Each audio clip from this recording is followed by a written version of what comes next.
Jubilee Hills by election సందర్భంగా ప్రచారం నడుస్తూ ఉన్నది. అన్ని పార్టీలు కూడా ప్రచారం చేస్తుంది. సో ఇప్పుడు మన రహమత్ నగర్ లో ఉన్నాం. ఇక్కడ లోకల్ గా ఉన్నటువంటి వ్యక్తి ఉన్నారు. ఆ అన్నని అడుగుదాం, ఎట్లా ఉంది సార్ ప్రచారం, ఎట్లా నడుస్తూ ఉంది, ప్రజలు ఎటువైపు ఉన్నారు, ఏమంటున్నారు అని మాట్లాడడం. అలా చెప్పండి, ఎట్లా ఉంది ఎలక్షన్ సంబంధించి నడుస్తూ ఉంది కదా? ఎలక్షన్స్ అయితే బాగానే ఉన్నాయి. కాకపోతే ఇక్కడ మెజార్టీ పీపుల్ మాగంటి గోపినాథ్ వాళ్ళు డెవలప్మెంట్ బాగా చేస్తున్నారు. 3 times ఎమ్మెల్యేగా ఉన్నారు. పీజీఆర్ తర్వాత మనకు డెవలప్మెంట్ అయ్యి చేసినారంటే మాగంటి గోపినాథ్ చేసినారు. ఆయన మంచి వ్యక్తి. ప్రజెంట్ ఆమె చనిపోయినందుకు వాళ్ళ భార్యకి సీట్ ఇచ్చినారు. ఆమెకు ఇప్పుడు గోదావరి ఉన్నా కూడా మళ్ళీ మాగంటి సునీత గారే కొద్దిగా విన్ అవుతారని. కాంగ్రెస్ ఏమంటుంది, మేము చాలా డెవలప్మెంట్ చేసినాం 2 ఏళ్ళలో, మాకే ఓటేస్తారు అందరూ. కాంగ్రెస్ డెవలప్మెంట్ చూపెట్టమంటారు ఒక్కటన్నా. ఒక్క ఫ్రీ బస్ తర్వాత తప్ప వాళ్ళు చేసింది ఏమీ లేదు. రేవంత్ రెడ్డి మాటలు తప్ప చేసింది ఏమీ లేదు.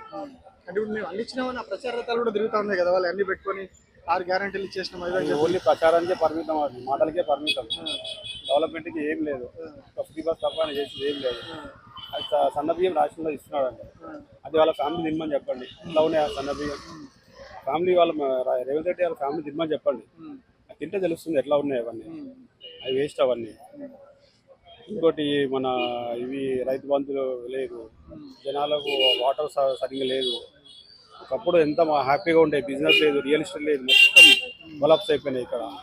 వాళ్ళు ఏమంటారు, 10 ఏళ్ళు కేసీఆర్ మొత్తం విధ్వంసం చేసుకోవచ్చు, మేము ఇప్పుడు దాన్ని కొంచెంగా గట్టెక్కిస్తా ఉన్నాం మేమని చెప్తాం. కేసీఆర్ విధ్వంసం చేస్తే అది మన సచివాలయం ఉంటుండేనా, లేకపోతే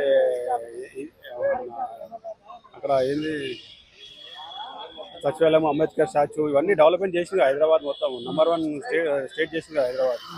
అన్ని వాళ్ళు మాటలు, గారడి మాటలు అన్నీ వాళ్ళే. అంతమించి వాళ్ళు చేసింది ఏం లేదు. ఇప్పుడు అసెంబ్లీ ఎలక్షన్ లో వాళ్ళని నమ్మి ఓటేసారు ప్రజలు, అదే పార్లమెంట్ ఎలక్షన్ లో కూడా వేసారు. సో ఇప్పుడు బై ఎలక్షన్ లో కూడా సేమ్, అంటే అప్పుడు చెప్పిన మాటలే వాళ్ళు ఇప్పుడు కూడా చెప్తా ఉన్నారు. సో ఇప్పుడు కూడా సేమ్ మళ్ళీ వాళ్ళకి నమ్మి ఓటేసే పరిస్థితిలో అదే జూబ్లీస్ ప్రజలకు అదే నేను కోరుకుంటున్నాను. వాళ్ళ మాటలు నమ్మకండి.